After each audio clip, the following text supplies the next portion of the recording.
Hey, welcome back to another episode. We are on part 3 of our AI versus Hollywood.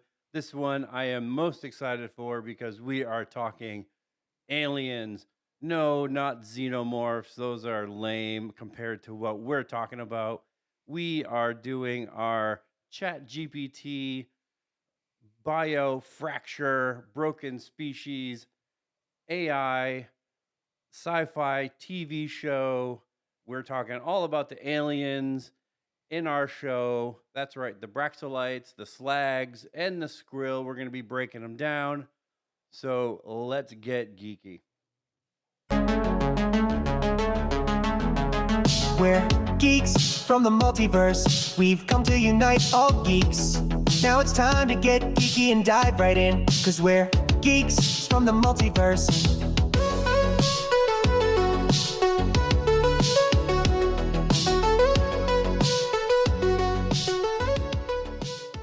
Hey, what's going on, everybody? Welcome. Geeks from the Multiverse. I am Mr. Grumpy Beard. With me, as always, Captain Lestage, baby, how you doing, y'all? Yes, I was gonna say real quick though, that was a long friggin' intro you just did there. That was very long, buddy. know? That was a lot longer than I've ever seen. You're like, well, let's just break down yada yada, and I'm like, man, this guy's talking Hey. forever. I mean, Jesus, I thought I was long. He's longer. I'm pretty excited about this one. I You know, I see it. mean, the aliens on this particular show that we have asked ChatGPT to create for us, I think are pretty epic. You know, like as far as like a villain, I mean, they're the Skrill aren't villains, but you know, the Braxolites and the Slags, I think like what ChatGPT had given us as far as you know, an alien species that are, you know, the villains of the story. I think they're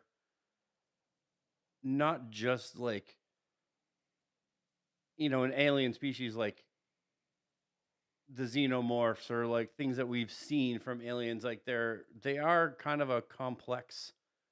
Yeah, I mean, it seems like it's gotten ideas from like different, kind of like what we've said before, like that Star Wars and like, um, like Star Trek, this and that. I mean, hell, just kind of looking at the Braxolite. I mean, this reminds me of a lot of different characters. I mean, hell, one it's going to be a random example, but I don't know if you ever played Tekken. Do you know who I'm talking about? I roughly do. I mean, I played a little bit of Tekken. Okay, But so not a whole lot. so one of the guys, I kid you not, he's a robot ninja. Okay, his name's Yoshimitsu. So he kind of not maybe the head, but like it kind of looks like that a little bit. So I was just like, oh, that kind of looks like him a little bit. I mean, it kind of plays on like different characters. That was like the first one I kind of was looking at, but like the slag though, it's like I can't even. I'm trying to remember what show or a movie, but like it seems familiar to me in some ways. Like there are some things about it that I could see where maybe like a Star Wars, maybe like a weird Star Trek thing or something like that. I don't know. But I could see like maybe something like and I know the things in like the Quiet Place were different. mm. But like I could see something like the Quiet Place or you know something like you know Star Wars. I think this is a little too extreme for Star Trek, but Well, yeah, maybe you're right. No, you're you right. know based on the picture I think it's a little too extreme, but I could see I think maybe a little bit too extreme for Star Wars, you know, Well, I if mean, I guess you're it depends on which way you look at it, but yeah. I mean, even the Skrill. I mean, for some reason, I don't know why the first thing that came to my mind, especially looking at it now, like Men in Black. I don't know why. I Oh, thought of Men in Black and 100% Men like in Black, yeah. I'm thinking like that the weird freaking shit that they're doing, like just the I don't know, like looking at these slugs, looking at I all could that. see them like, you know, like I almost wanna say, like, I I have wonder, like, they're not meerkats, but, like, you know, the little, like, meerkat things, like Are you those talking about weird those weird cockroach looking? yeah, those, like, weird Yeah. alien things that are always like, Hey, Jimmy, Jay!" hey, give me the coffee. Yeah, I know. I know exactly what you're talking about.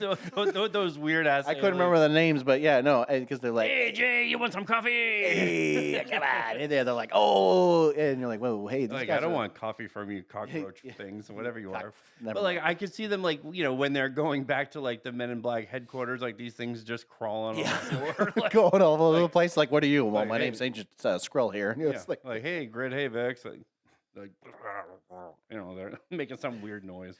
well, I mean, that's just what I thought of at first because I didn't even think about it until now. I was like, man, that's exactly what it reminds me of, and it was just kind of weird. But, anyways, I know we're going to be jumping in here, but yes, real quick. So we've been doing some things differently as of lately. So we're diving into this now, and then of course, hopefully in the next month, we're going to be jumping into superheroes and whatnot. But just kind of wanted to give you a heads up that it's not just going to be Marvel and DC. It's going to be all sorts of things. It's not just going to be one thing in particular. But yes, real quick, fist bump, right? Fist bump. Yeah. What is that, Matt? Since I just want to make sure that too, right? So what is it? Follow, right? Interact, subscribe, tell your friends, kind of a deal. Is that right, Matt? Am I right now? Yo, you're correct. That's good. I'm That's proud good. of So you, that bud. see, I'm proud of telling you. you, See I'm that? better. So yes. So ready? Follow, interact, subscribe, tell your friends. That's what you should be doing every time, as much as you can. Because again, two dudes, two different mics, that doesn't do it anything, man. We're just trying. And we just say tell your friends because it spells out the anagram fist. If we just said share, then that would just be fists. Yeah, and that would just be weird. Yeah, it's just weird. It's Yeah, just like that weird thing that you pointed out in our intro music. You're like, little it's thing. It's just weird. And anyways, but I think coming up with the next week when this episode gets out there, you're gonna see a whole lot more posts from us. Yes, and actually, before we go any further, I just remembered.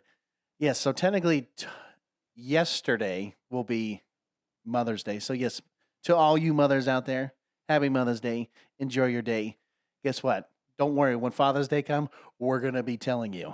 We're gonna be like, celebrate your dad. God damn it. Okay, you tell him he's a good dad. You understand me? But yes, mothers, you enjoy your day. I hope you had a great day. I'm gonna be making some noise here in a minute. Oh yeah, see, look at you. You're such a look at me. I'm moving everything. Why are you doing? Why do you have to be a jerk? Why do you have to be a jerk while we're talking?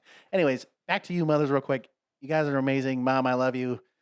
Holly, everybody else in between, everyone that I've called mom in this sense, just I love you all. You're doing an amazing job. This is for you, yes. And I know this episode's probably not going to be like really directly to Mother's Day, but I'm just saying, shout out to you guys. Unless You're doing you're great. an alien, I don't know what to tell you. shout out to you. That too. But yes, so going on, yes. So we're going to be talking about, like we've said, the alien species that AI has created for us. Good old ChatGPT has decided, hey, these are going to be the alien species you're going to be talking about. So the good old Braxilites. Why don't you start off, man? I'll figure it all. Yeah. So ChatGPT did give a selection of names, and I thought Braxilites were, it's a unique name. It's different. It doesn't necessarily say alien when you say it, but it's kind of grown on me since.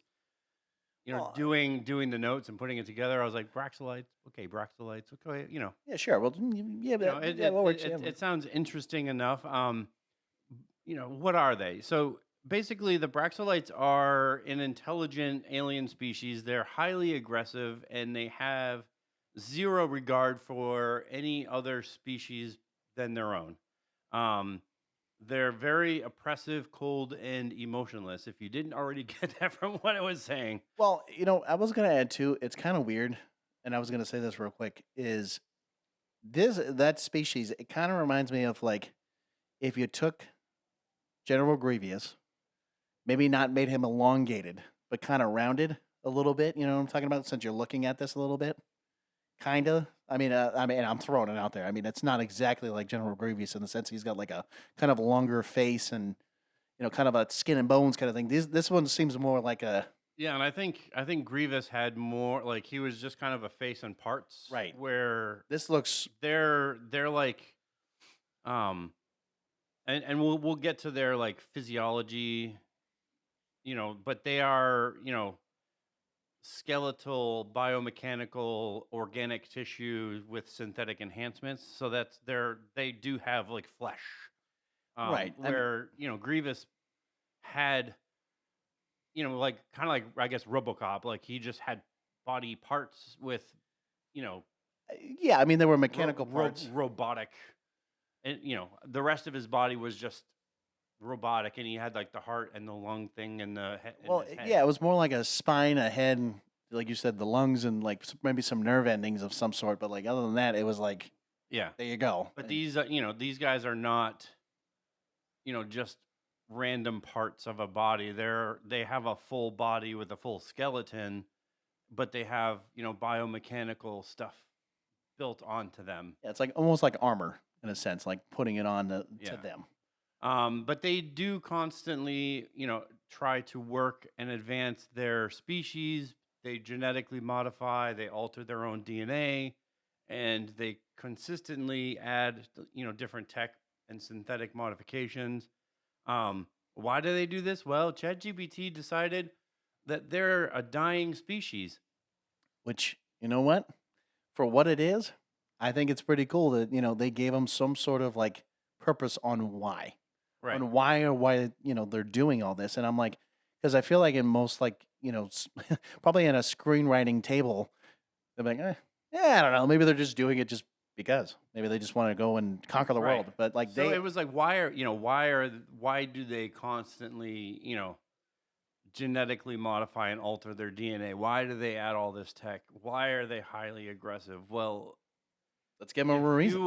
If you were a dying species, if humanity was a dying species, we would be doing everything in our powers, right? In our power to make sure humanity could survive. Right. So I mean, it's the same thing with these guys. They're just Right. more, let's say, technologically advanced in this case. And that's exactly what they're doing. And they decided as a species, like, we're not just going to sit back and just die. We are going to do something about it. And they decided, hey, we are going to go planet to planet, and we're going to drain every living and non-living resource available, and we're just going to consistently genetically alter ourselves. Well, and that's the thing about like these kind of species. They have a reason, they have a purpose, they have all these things in place, and when you kind of look at it, I mean, yes, they're supposed to be, let's say, the one of the villains of the story, but you could also twist it as, Are they the villains though? Like, are they just trying to survive because they're just trying to survive? We look at them as villains because, like, they're taking over they the could world, they're doing other literally things. reach out to a galaxy of scientists and people and doctors that possibly could help them, Right. but they are not. They're only looking at themselves. So it's like one of those like catch-22, like they could but they don't. They're trying to solve it on their own. On one hand, like, they're literally draining planet of resources, killing millions if not billions of people, Mhm. Draining resources, stealing tech that they don't, they shouldn't have. And on the other hand, there's another species of aliens that they genetically altered, and I wouldn't think, like, all of the slag species are like this, but I believe that this particular species that they control are like this, because the species of slag that they have under their control, they genetically altered in such a way. So I kind of looking at the slag though. I mean, it kind of. I'm trying to remember what creature was it? Okay. So excluding the fact that it looks like kind of like that praying mantis looking thing. So you remember in episode 2 of Star Wars? You know, the one that I think it's, I want to say Anakin's the one that's fighting him. It's that like weird, like what was it, like 6 legs or something like that, or whatever the hell it was. Yeah, Kinda- yeah. So I guess if you In the arena. in the arena, Yeah. so like maybe if you dumped it down to the point where it's only got the 4 legs and kind of looks like a dog slash, I mean, a weird alien mutant.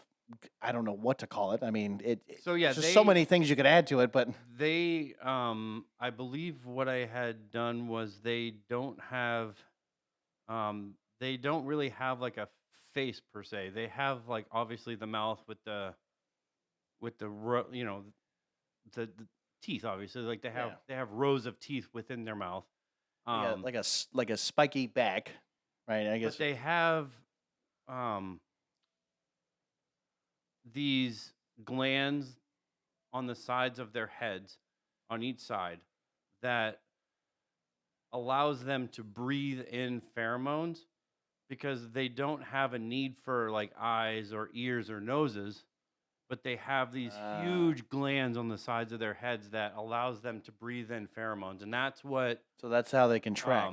that's how they track, and that's what the Braxolites had genetically altered in this particular species of slag that they control, because they were able to alter their DNA so that they recognized Braxolite pheromones.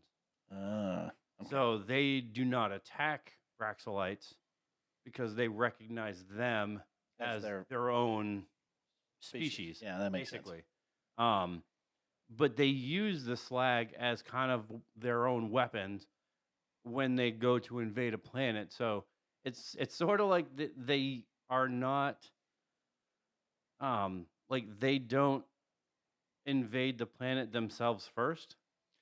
Well, yeah, they let them do it. They use like these slag hive ships, and they send them down to the planet, and then once the slags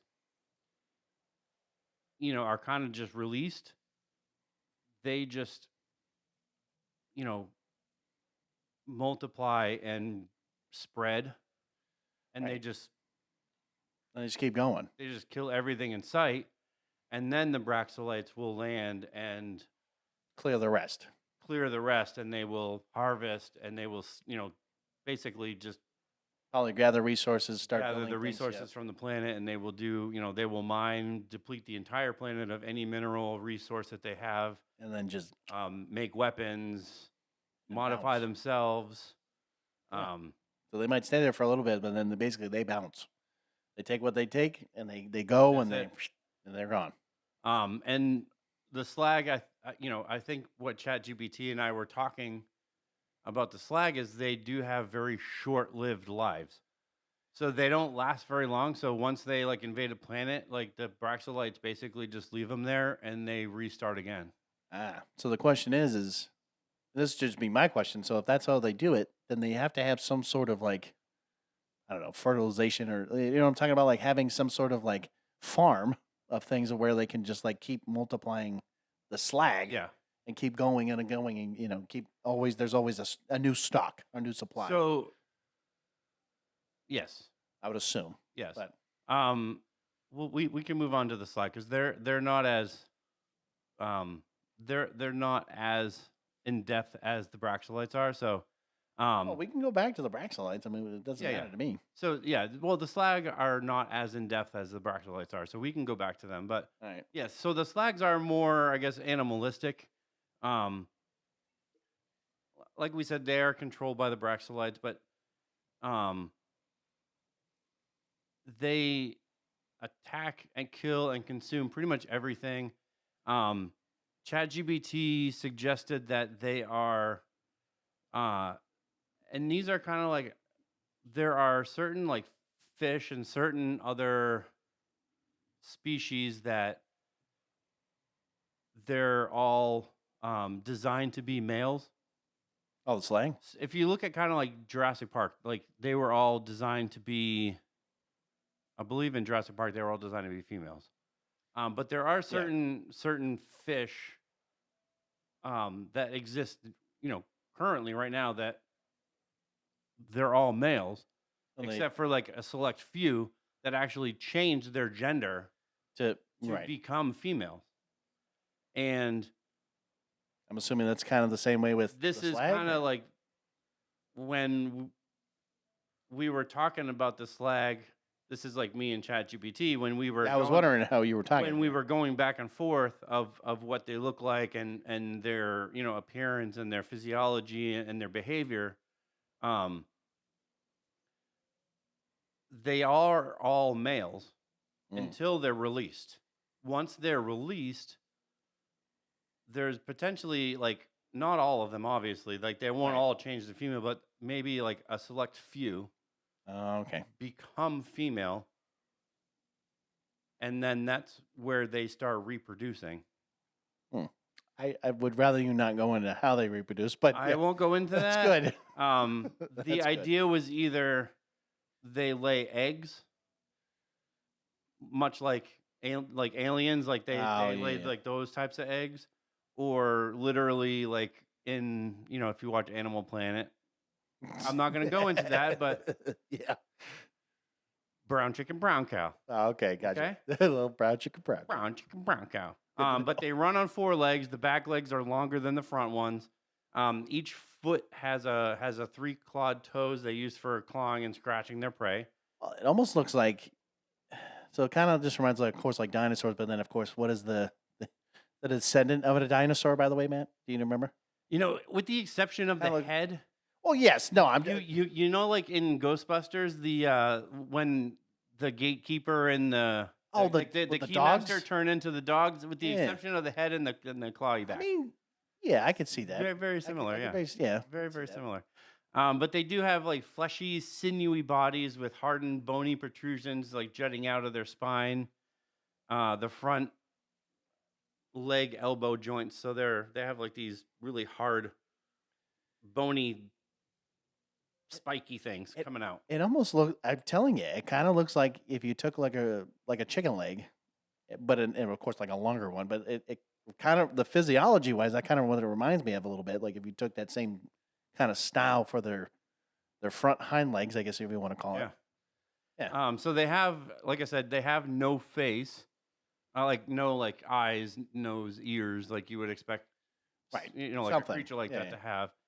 They do have a large jaw filled with layered, jagged teeth, not jagger teeth. That would be weird, like Mick Jagger. Jagged teeth that continuously regrow. So it looks like a shark, like kind of the same concept of that. Okay, yep. And they are capable of retracting their jaws to open them wider depending on their prey. Oh, lovely! I wonder how big they can go. Oh boy. Wait. They're no quitter, Matt. Hit it or quit it, John. I'm just saying, man. I'm just saying. And like we said, clustered slits along the sides of their head to breathe in pheromones, and they don't just have the need for eyes, ears, and noses. Like Quiet Place and some of these other movies where a lot of these creatures, like you have to be quiet, or they don't have eyes, or noses or ears, so like they can't hear you or they can't see you. Yes, they can't hear you or see you or smell you, but they can smell like the pheromones that you give off. And it's not like you can be like, I'm gonna put on cologne, or they can't smell your cologne, but you still give off pheromones. Like you can't just be like, I'm gonna concentrate and not give off. You still give them off. I'm sorry, you're gonna. It's in your sweat. It's it comes out of your pores. You can't help it. So they're able to track that no matter what. So they track movement and prey through the pheromones. And if that wasn't the only thing, I think ChatGPT just added this just to add it. But they ooze acidic saliva that dissolves flesh and helps break down meals for their insatiable metabolism. So it's more like snake venom than something like they spit or drool out like a fly. Lovely. So basically, they're just like, let me bite you for a second. That shit's just going to start rotting off in that case. So I think it's more like I said, it's more like snake venom, but it's not like it's probably more of just like their natural saliva is acidic.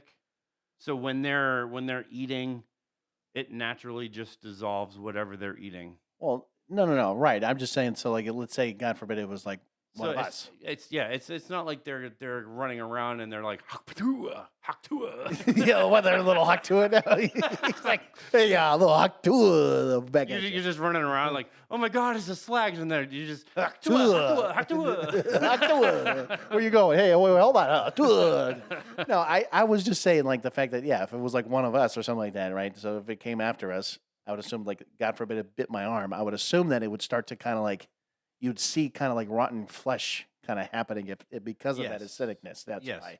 but Yeah. it wouldn't. Yeah, I mean, if they were to bite you, your arm would probably be missing. But Well, yes, clearly. Yeah. But I would assume that if, God forbid, they found a way just to bite me and I still got my arm out or something like that, it would probably end up being rotten and it would probably fall off eventually. But yeah, right, yes. so that's all I was saying. But if you hear a haktua, then you You fucking give me a run, little buddy. hot tool, you come right at you. Don't you worry. You need to run. But yes, that's pretty much what the Broxolites do. So they basically send them, they multiply, but it made it sound like these slags only have like a limited lifespan.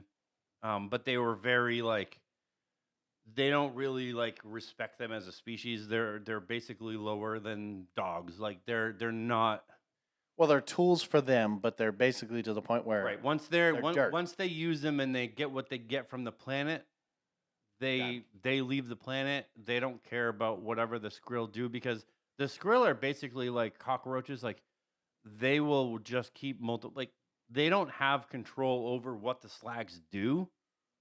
They just control like the pheromone gland and I would assume the behavior piece of that, but yeah. yeah, I mean, I don't think that they really have a control over like the behavior and the reproducing. So like they will just continue doing what they're doing. Well, I would have thought that they would have had some control over the behavior a little bit. I mean, I especially if they're I would training them. honestly say that they're just that animalistic.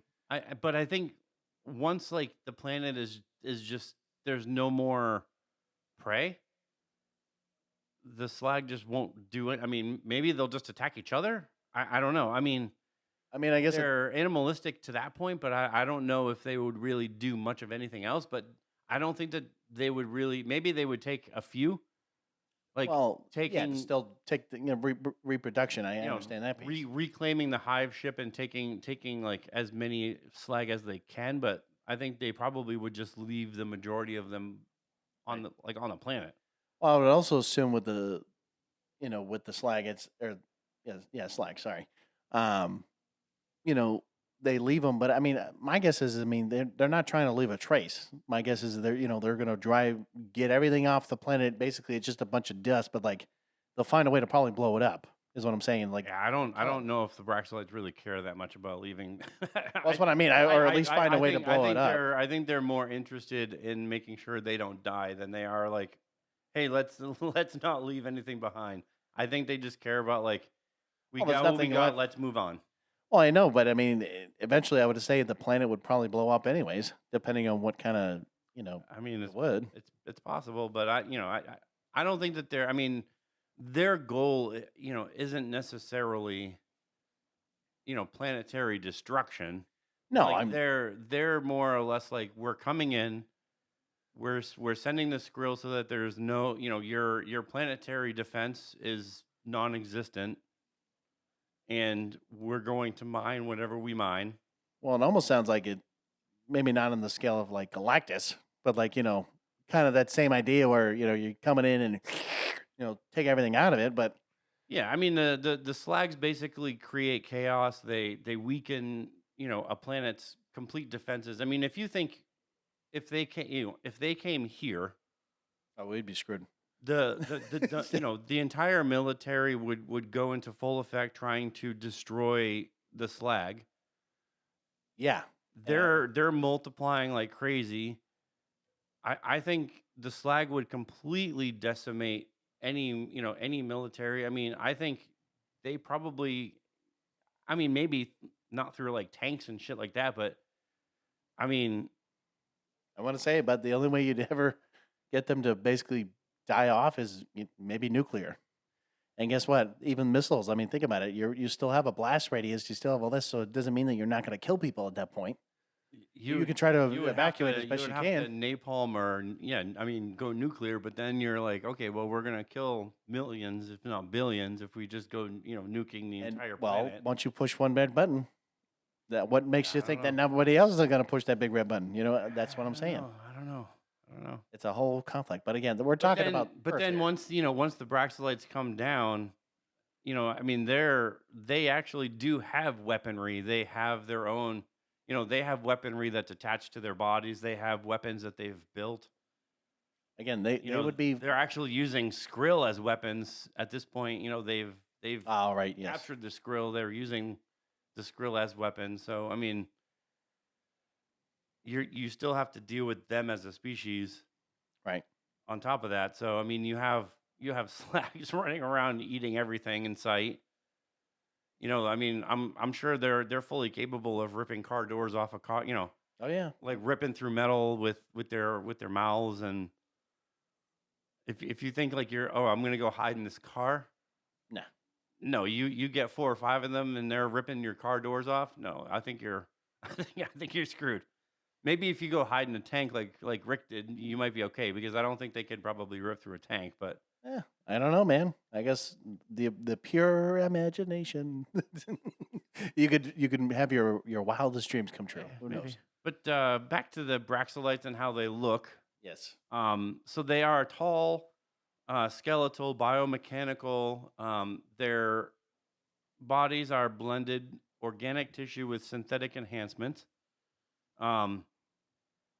Pale metallic-like skin.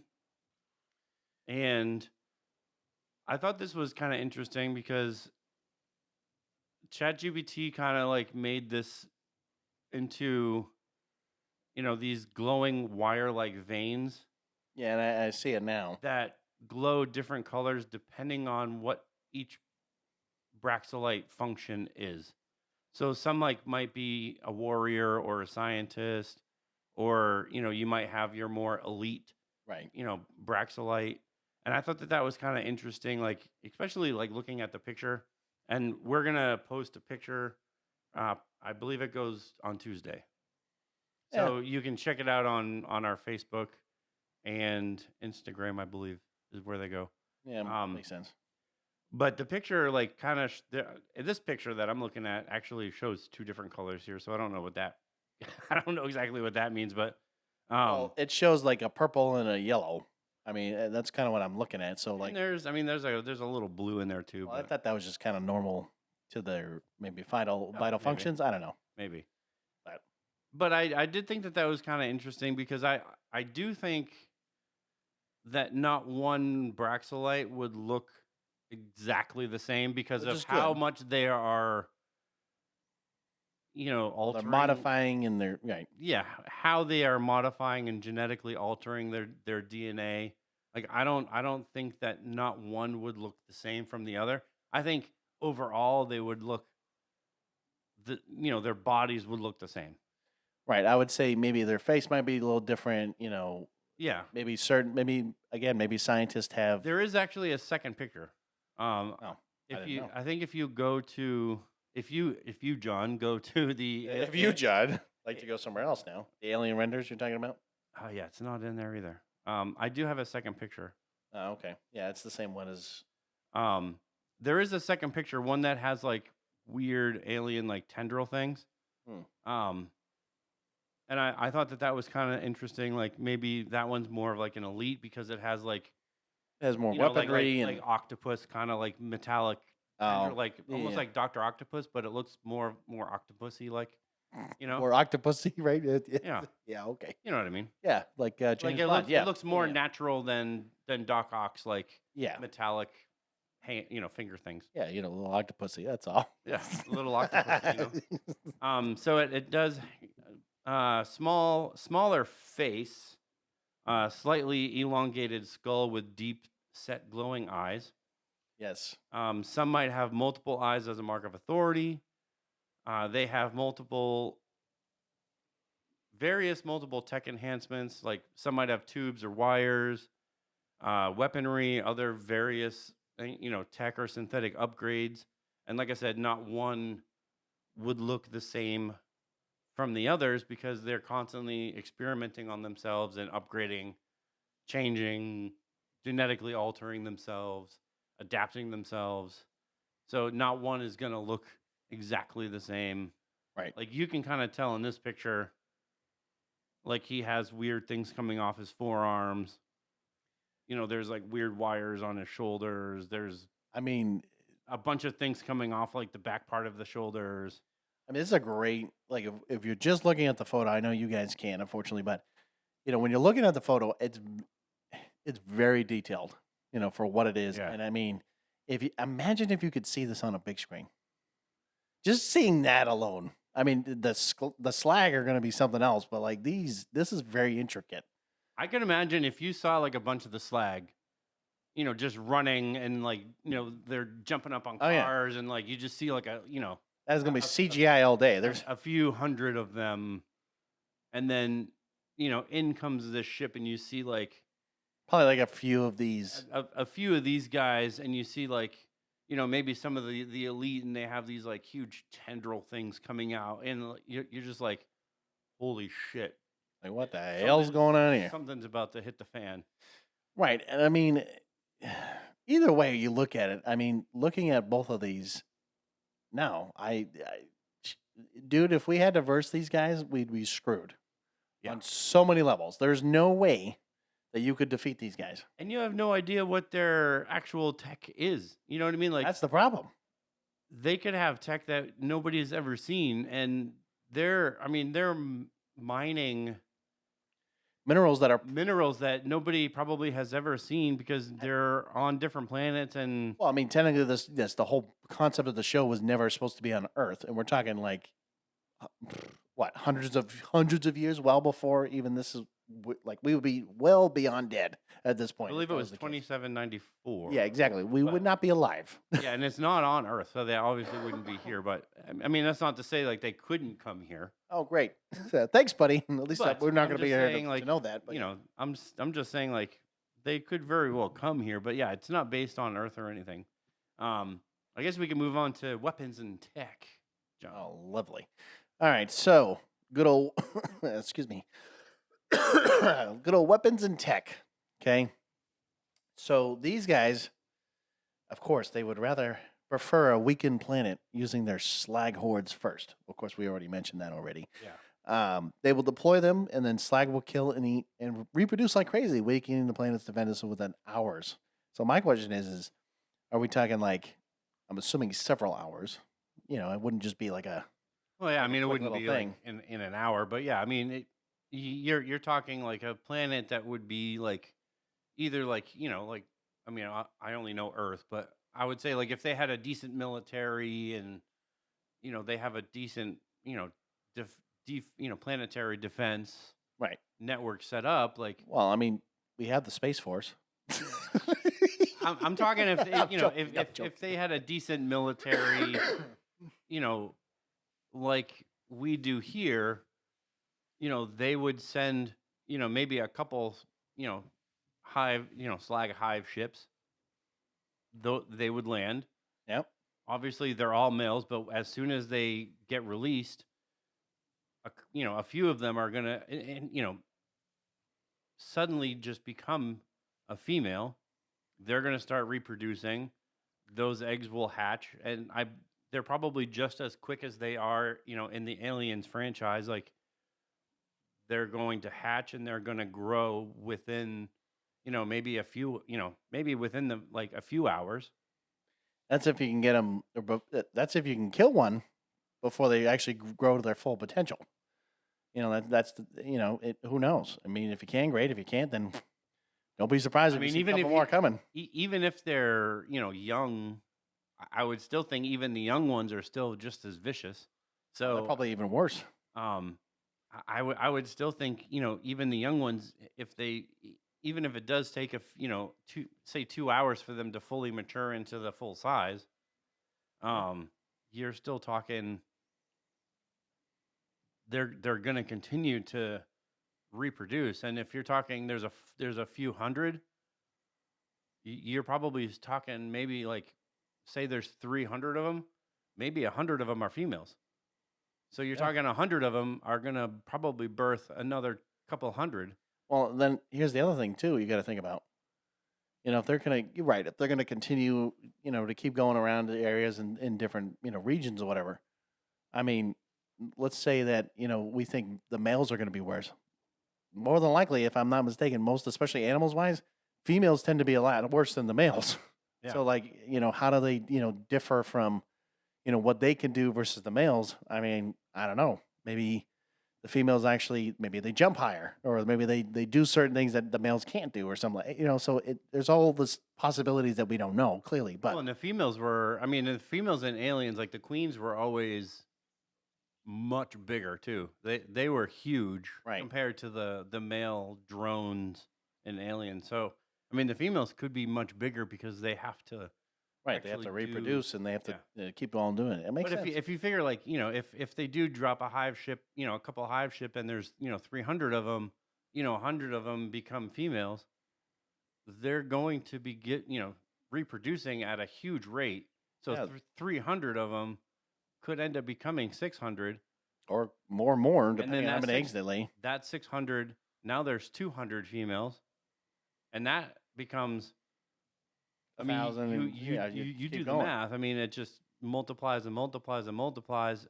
Before you know it, like their military is going to be overrun. Well, then they better think of something really quick. That's the only problem. And that's if you know if you actually knew And if these about this guys- ahead of time. And if these guys were smart, they wouldn't just drop like a hive ship in one place. They Oh, would no, they'd be drive a doing it. hive. They would drop many hive ships all over the planet.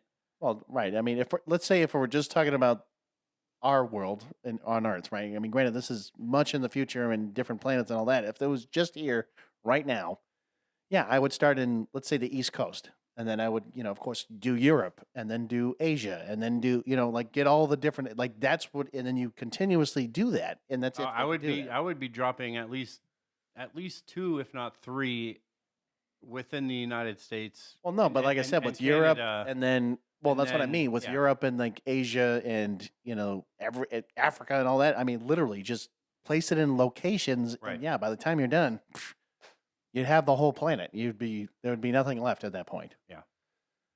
But- But it really depends on how fast they multiply and Right, and how they do that. But yes, getting back to Braxton because I know we're trying to finish this up.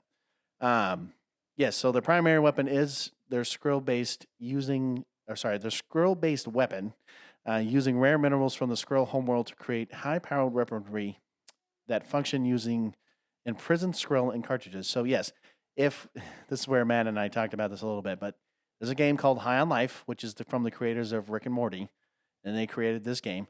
It's the same kind of principle where, I mean, granted, they're talking weapons in a sense, and they have different powers and different things that they do. So a little similar, but not quite. So like in this case, like they're small enough where they go into this weapon. oh geez, Oh, geez, Rick. Morty. Oh geez, Rick. I don't know about this. Morty, I need you to come over here, Morty. Never mind. Let's not go there, man, because you and I keep doing that, and that there's always that. Never mind. We're not going to go there. Anyways, We should never have watched. no, that. we should never have watched it. It's terrible. and to who is listening right now, just forget what we're just no. saying. Anyways, the point is that they're in their weapon, right? So whatever weapon it is. So let's say one of the Skrull is like electric, right? So just like shoots lightning bolts coming out. Wiggy wiggy. The boogie woogie woogie woogie. Sure, or it could be fire, it could be water, it could be whatever, right? It could be Yes. whatever they have. So the weaponry is it's specially designed firearm, and it has a customized slot for these cartridges that house the Skrill that they imprisoned inside of the cartridge. The weapon draws the power from the Skrill inside the cartridge. And like we said, in one of the last episodes, the Skrill have a natural defense mechanism from Yeah. from like the minerals that were on there's a certain mineral that was kind of like, Avatar, not like, Aang, but the movie Avatar. Yes. This particular mineral that was on their planet allowed them to have these natural, kind of still almost supernatural like defense mechanisms that gave them like, maybe one had a plasma burst or some kind of a kinetic force or, a crystal shard that they were able to, burst out of their body, or an energy blast or some kind of a it was a defense mechanism if they Right. were ever attacked or much like a skunk can shoot out this like stinky spray. Oh You yeah. know, it has a gland inside of its body and it just shoots it out. Why does it happen? Well, it does it when it wants to. Well, I was gonna say it's You know nature, what I mean? baby. It's No. just it's nature, but it's something that was on their planet and it allowed them to do it. It's just this kind of mystical thing. Like it was natural to them, but this is where the Braxolites went to their planet, Conquered it. conquered it using the slag. The slag did not kill all of them. So Right. when the Braxolites came, they imprisoned most of them, experimented on them. They found that they can make weapons from this mineral, which they in fact did. Right. And they designed these cartridges that they could put inside these weapons. And what ends up happening is the weapons force the Skrill to basically use their power and it shoots out the weapon. Right. So I know, like, the more you use, the weapon, of course, now you're hurting them at the Right. same time because And, you know and they're that's not kind of doing the it. point. Like they don't really care about the Skrill that they're affecting. They're using it for the weapon itself. And it does, it does affect the Skrill and it does hurt them. That's why they're in prison. They're basically in effect torturing them. Well, they're torturing them. They're draining their life essence. They're making sure that as long as they're in there and they're going to continue to do But it. this is kind of like the ingenious of the design. And this is where I think like you really have to give props to ChatGPT on this. Oh, I do. Because the weapon is made from the mineral. Which is where they basically survive on. It allows them to do what they're doing. So you put the cartridge in the gun, it continues to allow them to do what they're doing. Right. I mean, it's a So- continuous cycle. Right. So it allows them to power the Skrill, even though the weapon itself is designed to, in effect, hurt and torture them. So it's just like an ingenious idea, but it's also sick and twisted at the same time. Well, You know what I mean? Because it's hurting this like species of really peaceful aliens, which that's what the Skrill are. I mean, they're just a peaceful Well- peacekeeping like species. They don't go. They're not a war type of species. They just kind of exist. well, they're minding their own business. Basically, they're just kind of doing their own things. They exist. They keep like literally keep to themselves until apparently the Braxolites come and they start murdering the shit out of them, and They literally Experiment create and do all chaos. that. I mean, it's literally like Avatar. yeah, like- literally. I mean, like besides the military wise, but yeah, The Navi were, they had their tree or whatever, and Well- they were living their own peaceful existence, and then they had a resource that was under the tree, right. and they were like, we want that because it's expensive, and it will give us lots of money. Well, And that they literally came in and were like, we're gonna knock that shit down, and take it with us. we're gonna mine your little place. Well, and then of course, I don't know if you've seen the second movie, but like they find out more about the different tribes that have different powers and stuff. Now, granted, the Skrull, clearly they know that there are different Skrull that do different things and so on and so forth as we've understood this. But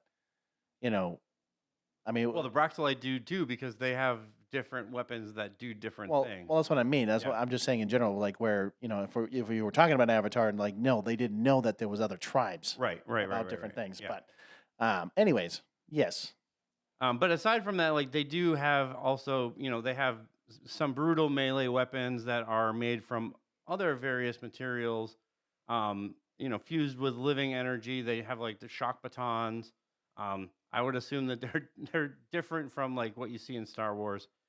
Energy scythes. I'm thinking more like Halo, but Yeah, I that's mean, what I was thinking more, like they're more like living energy. So I was less like tech, more mystic kind of thing. Like, yeah, maybe. Yeah.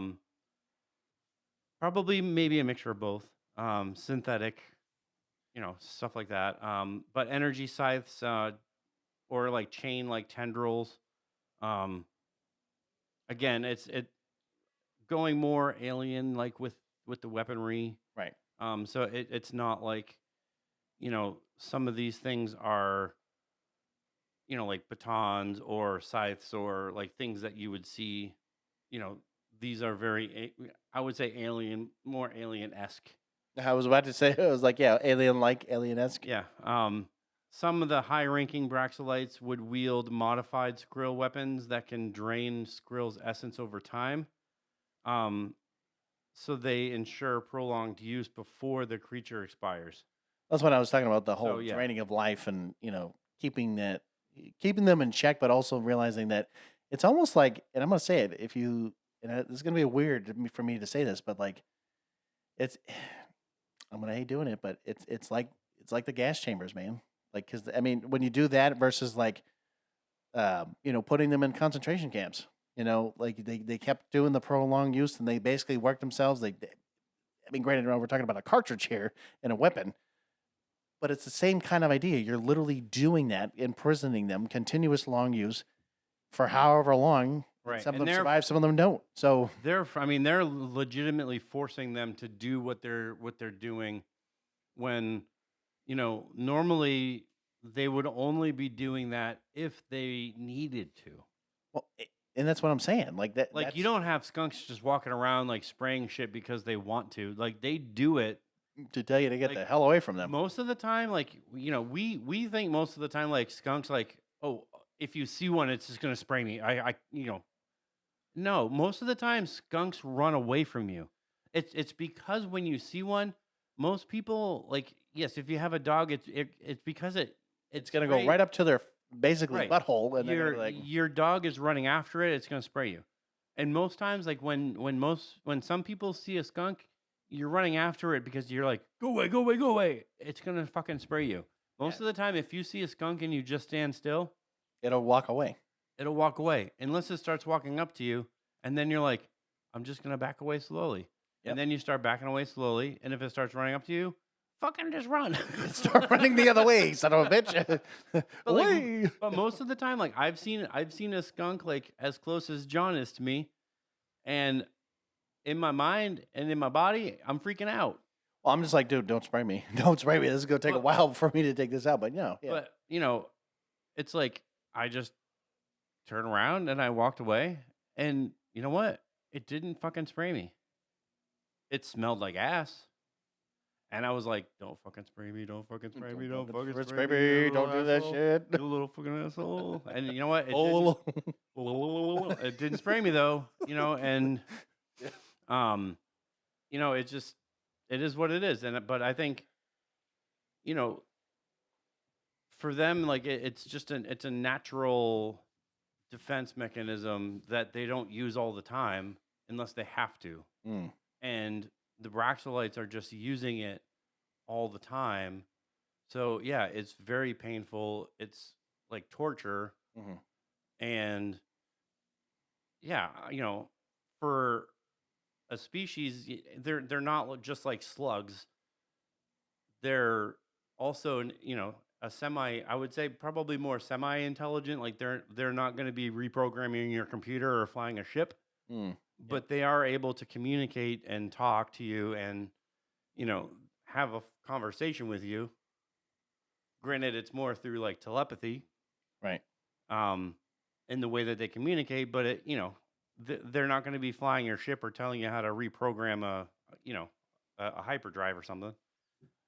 Get to the hyperdrive. Let's go. But I guess we can get right into the Skrill since we've talked about everything else. Yes, and I figured you kind of want to know what these things are. That's why when I joked around in the beginning about Skrull is like the whole like Men in Black kind of like, Yes. like kind of like, hey, what's up, coffee? Hey, not quite like them, but basically these think of like a slug in a sense, or like a snail without the actual, I don't know, whatever the shell. Sure, we'll call it a shell. Without that piece, but basically just like kind of like that. And Yeah, they don't really have like a hard body, but yeah, it's like a softer body, but like they'll have like weird tentacles coming out, and even though I think the pictures have faces. well, let me see. I'll look at good old Grit here, who's going to be a very important person here. Yeah, I mean he doesn't really have like He's got eyes, and I mean it kind of looks like his tentacle looking thing over here. I mean maybe that could be a mouth, but I mean I don't know. Maybe just I think feelers. I mean obviously I think they would have eyes. Yes. And maybe like I mean, I don't think they would necessarily have a need for a nose, but they could have a nose. But I'll get into the origin and nature first, and then I mean we've talked about the natural abilities, but basically the Skrill are a sentient elemental based alien species. Each embody a natural force, like energy, crystal, flame, or sound.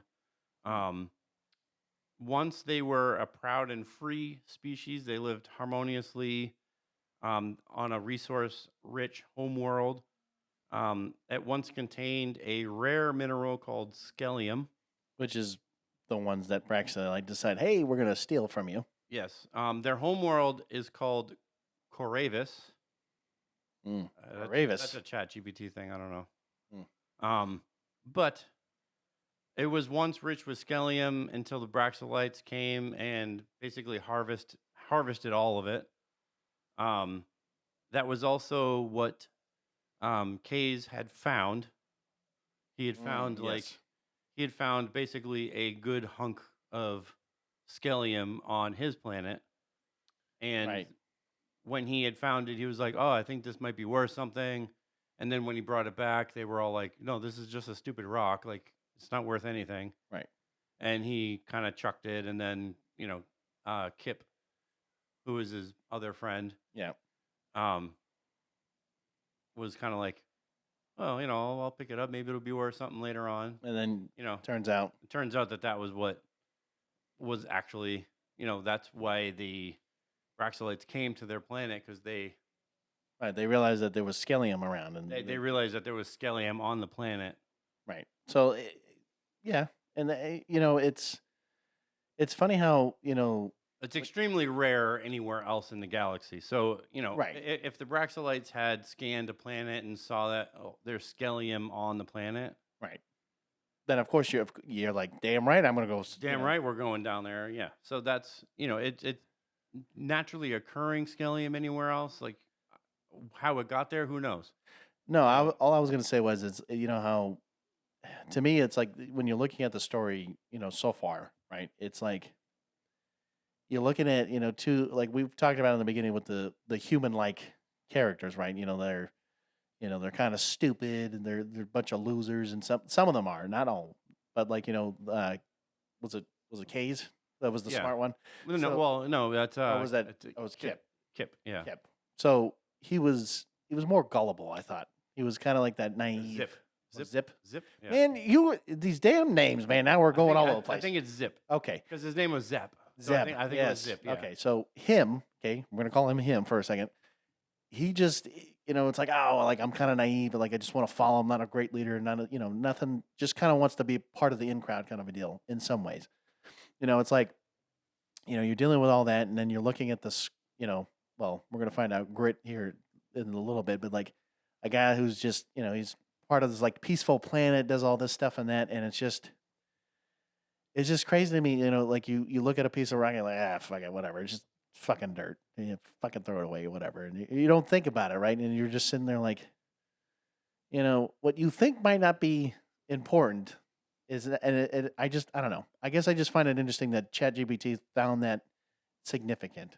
You know, like Yeah. because especially as an AI, because like as a story, that is of course very significant, and you'd want to make sure that it's in there. But how AI was like, oh well, we're just gonna throw that piece in there, and we're just gonna make Yeah. sure that Well, you and I know think that. I think it was really part of Case's character where he was like everybody was really just laughing at him and he was like, "Ah, screw it, whatever. I'm just not really great at this. Like I'm just going to give up. Maybe I'll go to a different planet or something." And Right. so he just cuz that's part of his character. He was like, "Whatever. Like I just suck at this. Like Yeah, I'm just fucking throw it I'll away. go find some other job to do. Like I'm just and I think after he chucks it like he goes and talks to Zip. Like they have a conversation Right. and I think it's after like he gets up and walks away that Zip is kind of like maybe I should pick that up, In case, right. just in case.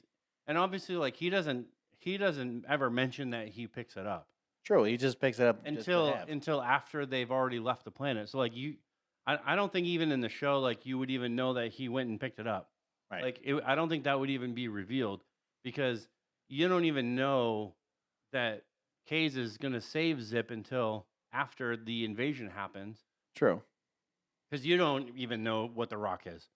Sure. You, You just see a rock. you just see a rock and like they're like, oh, that's nothing. Don't it. We're not buying that from you. That's stupid. And it's not until like the invasion happens and then Kaze finds Grit and then you know all Kaze wants to do is like hide until the invasion's over. Right. And Grit's like, "Hey, get off your ass!" Like, we Move it. we need to get off this planet. And Kaze is like, "No, no, no, I'm hiding here. I'm not doing anything." And then you have Grit. Grit's continuing that like, "Well, you're just gonna die here, you stupid ass!" Like, like, Hurry up. but that's Grit's character. Like that's the character that he is, and You're lucky. eventually, like, he's like, Yeah. "Fine, whatever." Like, and he picks up the weapon that Grit's in. Yeah. And he's like, "We're not leaving this planet until I find Zip. Like he's my friend. We gotta save him first." And I'm, oh man, I should have just used the Wheel of Chaos on you right then and there. Yeah, he was a bit, like get you to go. little voice acting there, be like, oh, Misa thinks this, or Me something. that thinks. Anyways, no, I was just But throwing it yeah, out there. but Skellium is how the Skrill evolved to be able to communicate telepathically. So that is how the Skrill are able to communicate telepathically. So that is how Kaze and both Zip are able to both hear. I thought you were about to say that for a third time to communicate telepathically. No. 'Cause then I was like, okay. But that is how because they both have handled Yep. this mineral. That is Oh, how they that's are why. able to both hear the Skrill. And that's, well, you can especially hear Grit at this point because Grit's Right. more the main there. So it's sort of like when he hears Grit's voice, it's in his head. He's not hearing it audibly. He's hearing it in his head. So it's really just like, you're hearing that, "Hey, get off your ass," and, Move it. and you're hearing like it's like what. Yeah, I'm talking to you, piece of shit. And you're like, wait, what? Right. Where did you come from? Yeah, right down here, asshole. Right, you lazy piece of shit. Imagine a slug just kind of crawling in, and he's like, "Hey, you piece of shit, look this way," and you're like, "Who the hell are you? Down here, asshole." I mean, imagine seeing that in Men in Black. Like you see Jay, you just see Jay like coming in, and they're like, "Hey, hey, Grady's like, shut up, you piece of shit." Or like Samuel L. Jackson's voice, like, "Hey, motherfucker." Shut up, motherfucker. Hey, no. So like we said, their natural ability, it's a natural defense mechanism. The Bractolites saw this and they saw that it was, highly sought after. Being able to shoot like crystallized bullet shards, maybe unleashing like some kind of a flame or a sonic attack. Not like, not like Sonic, like that kind of Sonic, but their powers are biological in origin, not like tech enhanced or, so it makes them an organic weapon in nature. So it's really like the Braxolites invaded their planet. They started harvesting the Skellium. They captured the Skrill. And then that's where they really started experimenting on the Skrill. So it's like they forced them before they put them in these cartridge-like containers that were their prisons. They legitimately forced them by torture to do what they do naturally. Well, and that was kind of like what I was saying about the whole like kind of like their own concentration camp. It's like Right. okay, you're being tortured, you're being put to work for their own purposes. So we're know, the- talking like the Braxolites, cutting them open and like physically doing like really disgusting, like torturous things to make them repeatedly do what they only do for defense Right.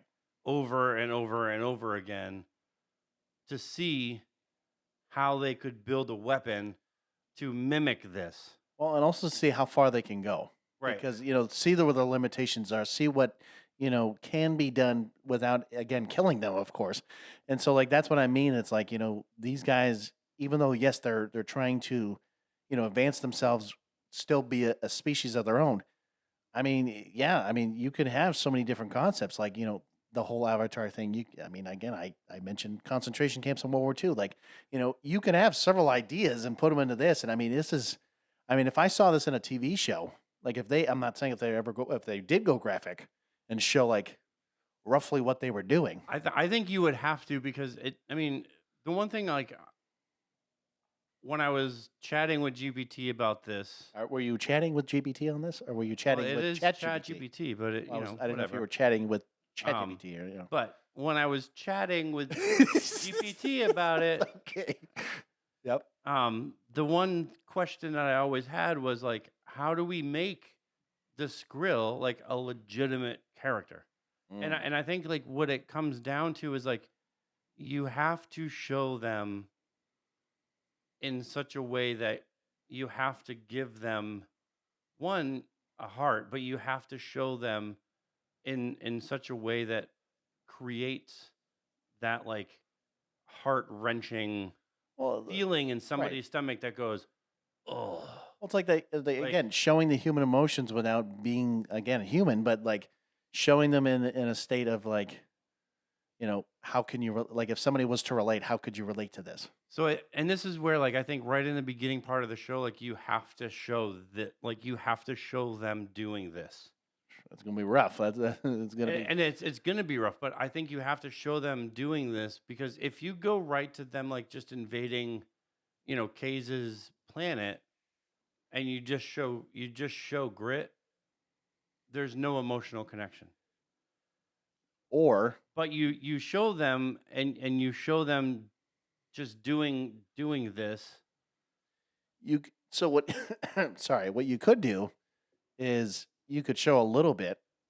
Of course, show like the whole K's and like showing basically the like grit scene or whatever, but maybe have flashbacks of where maybe Grit was, where he was seeing some of this being done. And I know that the newer Star Wars aren't as popular. Yeah, I know. We're gonna But say. you know the first time that we saw Kylo Ren, that whole scene when he comes down and Yeah, that was the first. It was the episode 7. I thought that's when you Right. originally saw him. But yeah, almost something like that when they're coming down and they're you kind of see like the Skrill and they're all trying to like scatter. And so what? See, like the head, the Braxolite or something coming down. Yeah, but walking down. you kind of see them and they're just like they're grabbing them up and being really rough and like you see them starting to capture them and I mean, you could do. I mean, just being like I think like when you show like a scene like that and I think you have to maybe do like flashback like flashes of that's what I mean.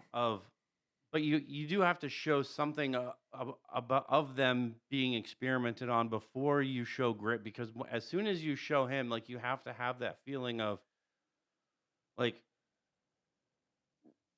almost being like relieved, like you're putting now like there's a rescue right Well, here that's happening. Like you're freeing this one Skrill, yeah. and now he has a chance to get this stupid ass off his ass.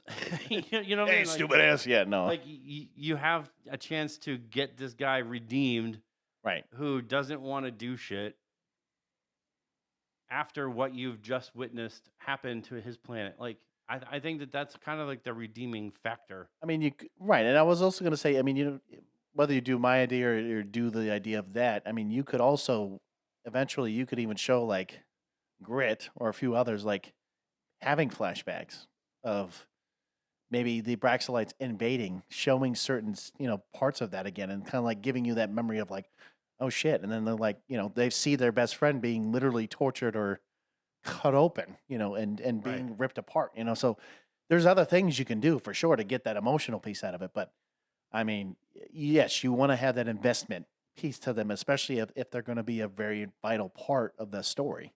Yeah, so So, their current state right now with the Skrill, many still remained in prison. Those that do get rescued, like Grit and his group, have chosen to fight to liberate their kind so they can someday reclaim their planet.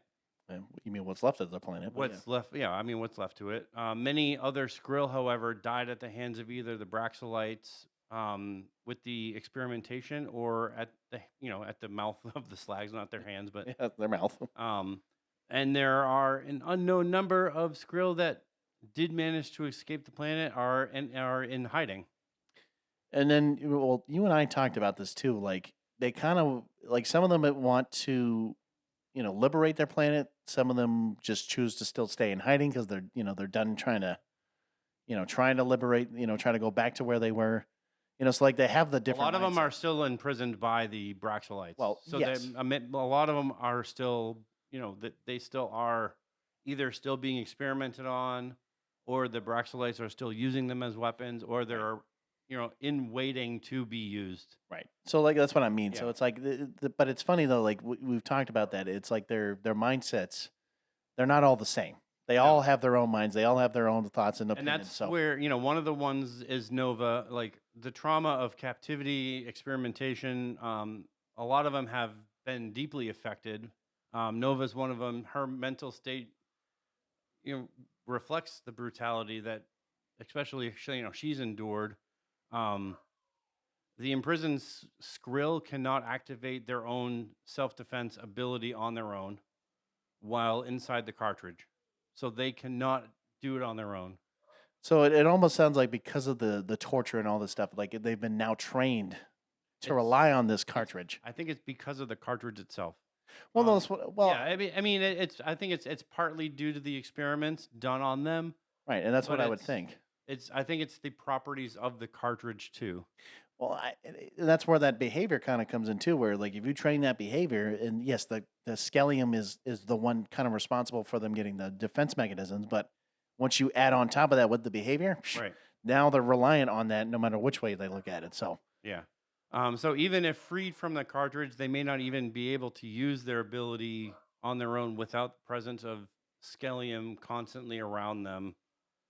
Um, or, I think even in general, like they would have to like literally just constantly be almost forcing, like,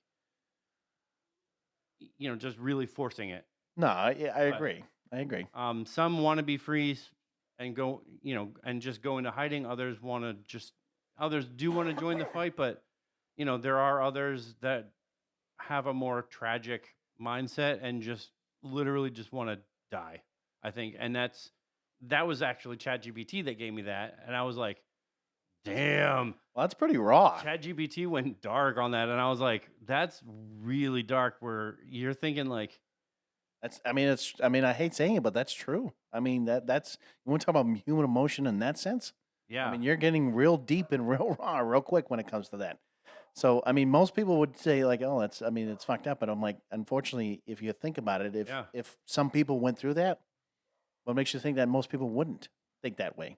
Some of the wild Skrill that are in hiding, Um, most of them are highly guarded. They'll attack anyone and anything.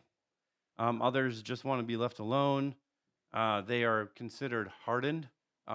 If you don't know what that is, I'm sorry, but That's just, well, well, use your imagination. No, I'm joking. no, it's just that they're not as soft and peaceful as they once were. They're just hard and gruff and Yeah, like you grit. know um, No, I mean, so the one thing I'm going to say real quick about the wild skrill, right? So you just mentioned it. So how do exactly do they attack you if they don't really have things to what the like the defense mechanism piece of that? I mean, if they can. well, the ones that are wild were never experimented on. No, no, no. Right, I get. So they would still have their like their self defense Okay, abilities intact. They all would right. still be able to use them. I thought you meant like Um, I'm gonna bite you kind of a deal. I'm like, oh, I no, ain't so gonna bite they you. whether they shoot crystals shards, or they have like a laser pulse or whatever they're. I mean, it's one of those things like ChatGPT really didn't define what all of the Skrill powers could be. So it's really Well, I mean, whatever your imagination right, is really what it could be. true. But if if any of the our heroes really would go to rescue and save them because Then the Braxtolites were going after them, then you might want to have Grit or a few um, others go and talk to them first before you start walking up to them. they are going to attack either the Braxtolites or the heroes because they just don't trust anything. Well, that's what I mean. So that's why I said if you're smart, you'd want to have Grit kind of walk in, be like, "Hey, how you doing, man?" And they might even attack Grit because they might not even know what his intentions are. Well, Right? true. I mean, I understand what So, you're saying. So I mean, it and all that's what makes depends. them more wild because they're hardened. They don't, whatever happened on, what happened on their planet, they're just not, it's sort of like when you watching like the, 4, 5, and 6 with Yoda, and you're like, well, why is he acting that way? You have to understand, Yoda was on Dagobah for like 20 something years Yeah, that's true. by himself in a swamp. True.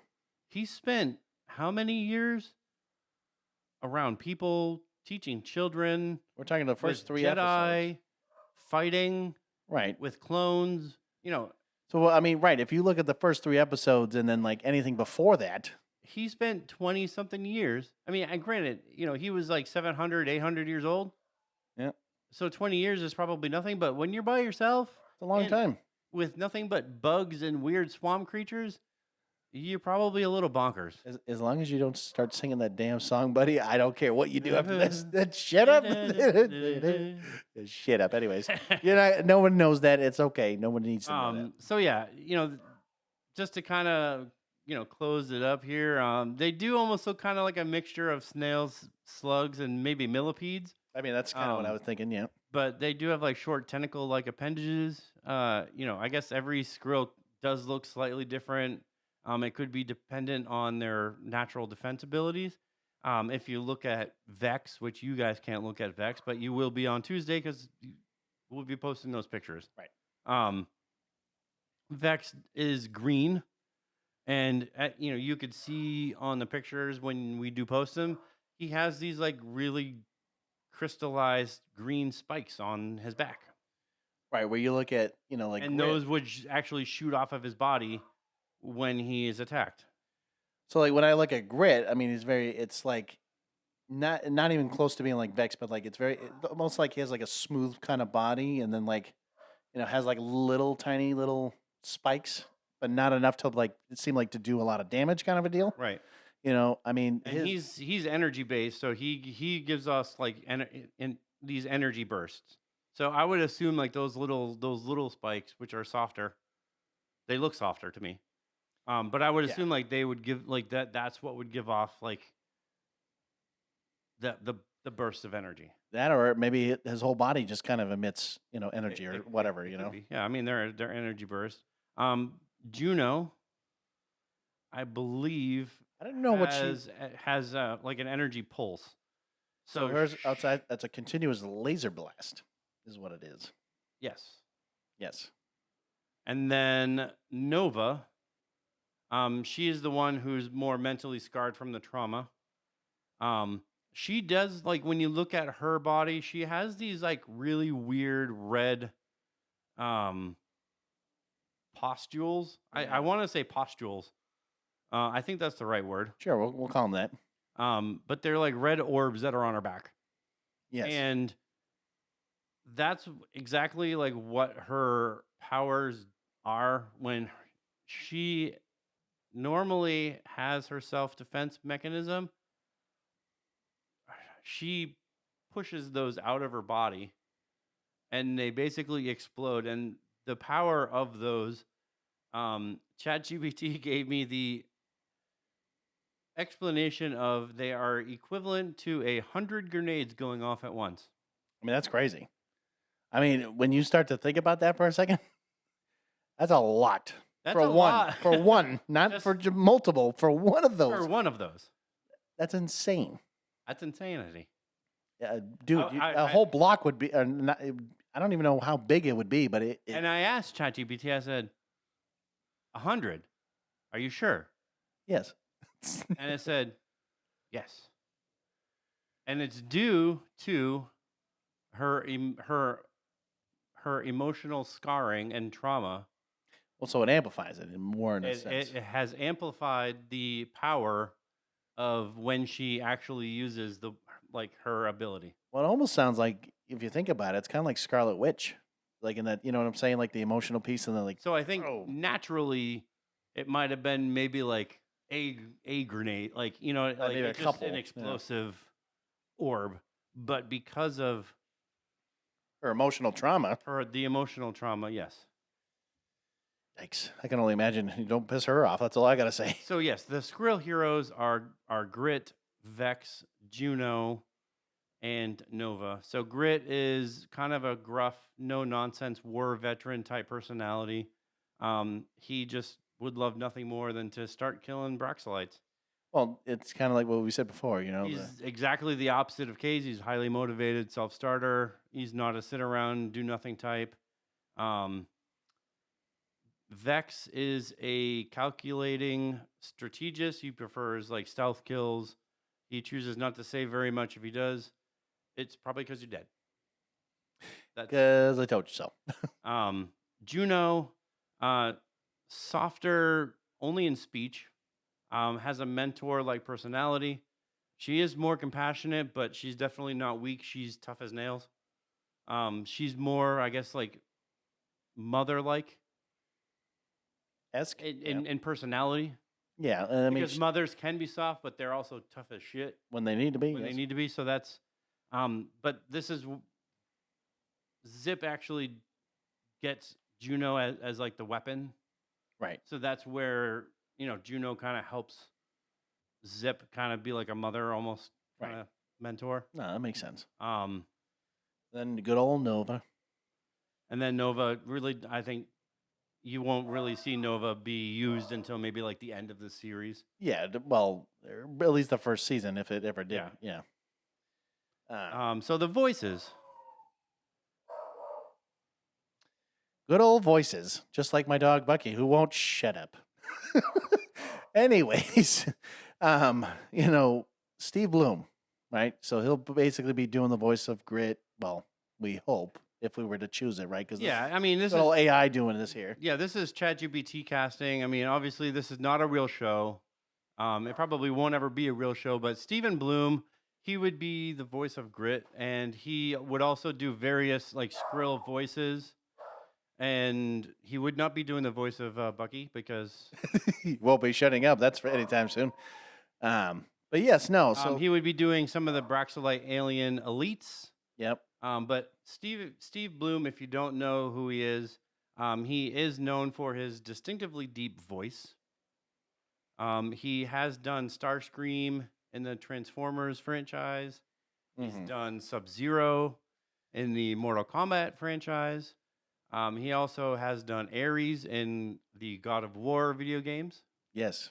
And he's done Wolverine in some of the, you know, Marvel's Wolverine and the X-Men and the Marvel anime X-Men. Ooh, the Marvel anime X-Men. Yeah. And then you got Fred Tatasc.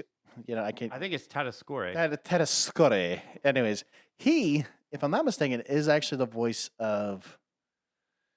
He's also the voice of Bender off of Futurama, right? If I'm not mistaken. I think that's the same guy. Quite possibly. Redhead, right? If I'm not mistaken. I'll have to look him up. Anyways, so basically he's known for voicing like the Hulk and Beast in various Marvel media. He's done Solomon Grundy in various DC media, voices for Robot Chicken and other characters such as like Yosemite Sam and Taz. I'm pretty sure that is the same dude. I'm pretty sure he's done that, and he's also done like Adventure Time and a few others. But he's a good one. I think he's well rolled in a few other things. I mean, Yeah, so for sure. he would be Vex. Yes, Vex. Various other Skrill voices, and some of the other Braxolite aliens. Yeah, maybe. I guess I can see that. Yeah. Hey, yeah. And then Karen Walgren. Oh, you mean Carrie? Carrie, yes, that's what I said. No, you said Karen. But it's Carrie Walgren as Juno and Nova. Various Skrill voices as well. If we ever need more of like the female voices. She's done various anime voice work. She has been a voice for Jessica and Diane, or Diane, which is Rick's space car. Yes. Diane was Rick's wife, by the way. Oh, that's right. Yeah, that is true. Yep. She's done various video game characters, including Ash from Final Fantasy VII. Oh, lovely. A female Jedi in Star Wars: The Old Republic, and a few others. But she has, she's done quite a bit of voice work and has a lot of range as far as like doing like female voice work. So Yeah, and I remember her voice in like, especially like Rick and Morty. I can see that. And actually, I looked up Fred Tatascore. Nope, definitely not the same guy. I was thinking of a totally different dude. Totally different guy. But no, I mean, he's been known to do stuff. Yes, I do recognize his face now. Yeah, I mean, he has the voice to kind of, I mean, with, Yosemite Sam and doing like the blah, blah, blah, blah, blah, blah, Yes, yeah. The Tasmanian devil. I mean, he's done Hulk and Beast in different, Marvel, media. So a lot of the Skrill voices, depending on what's needed, not all of them are gonna be, the gritty kind of voice work. But like I would assume like the Braxolite, depending on what the language is. ChatGPT didn't quite give me whatever the language is, but I'm assuming the Braxolite language and how they would sound would be very, maybe deep and very like gritty sounding. So I would assume that between Fred and Steve Bloom, like they would kind of sound maybe similar, where Fred would give maybe like a higher pitched tone, and Steve Bloom would give more of like that darker, toned voice. Right. No, I mean, I can definitely see that. No, so the guy who I was thinking of, and I don't know why I totally messed up his name, is this guy. I don't know if you know who. Yeah, now you know who I'm talking about. Yeah, I thought that's the guy at first, but then I'm like, wait, no, that doesn't sound right. So I totally spaced that. I apologize. It was a different guy I was thinking of. His name was John DiMaggio, though. But either way, I mean, I think they all could, definitely play a role and have no problems with it. I think they could all do a great job, and Yeah, and I don't think you would need different more than the three of them, depending on I mean, fine. You could definitely. I mean, I think the three of them could handle what majority of the basically CGI work of putting in the characters. Yeah, I mean, could handle the voice work. I mean, you're talking Braxolites. You're talking. I mean, the Slags.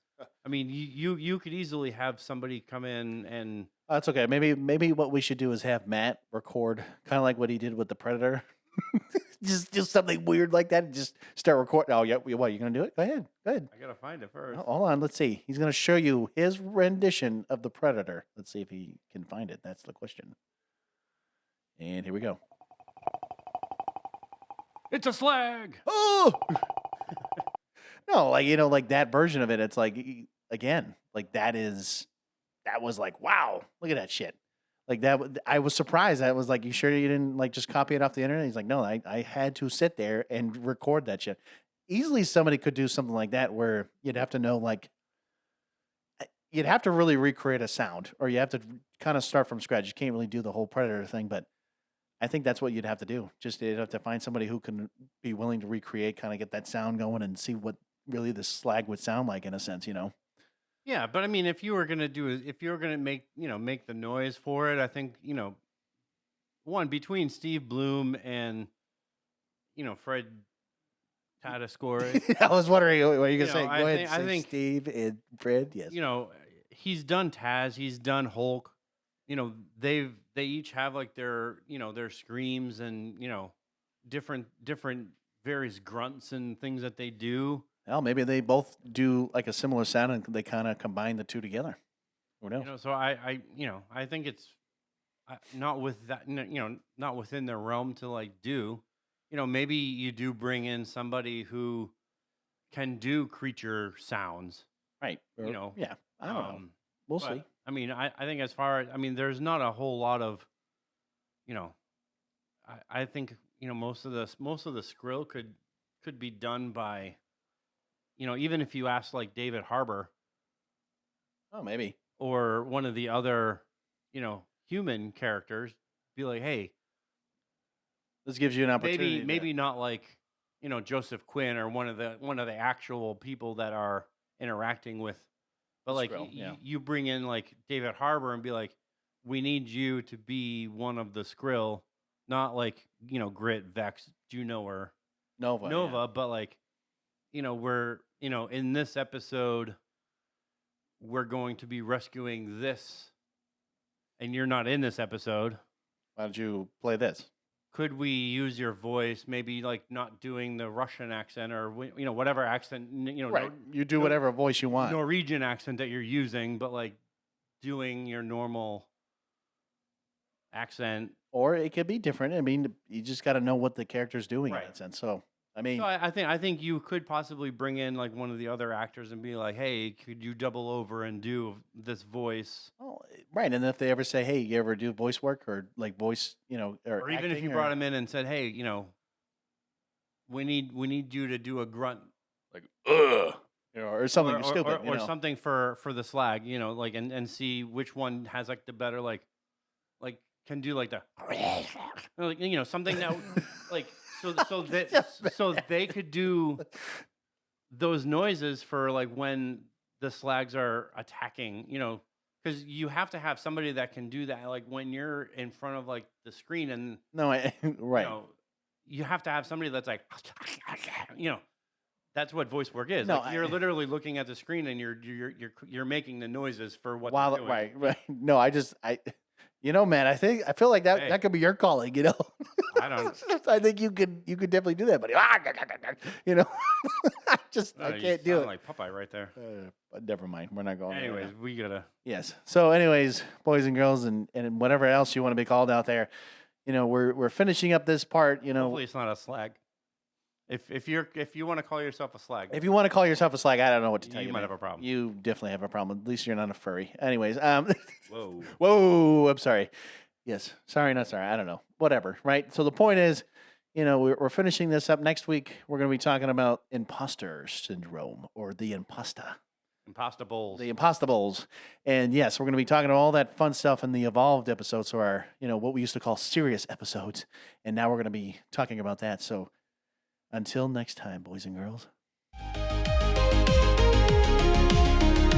geeky, 'cause we're geeks from the multiverse.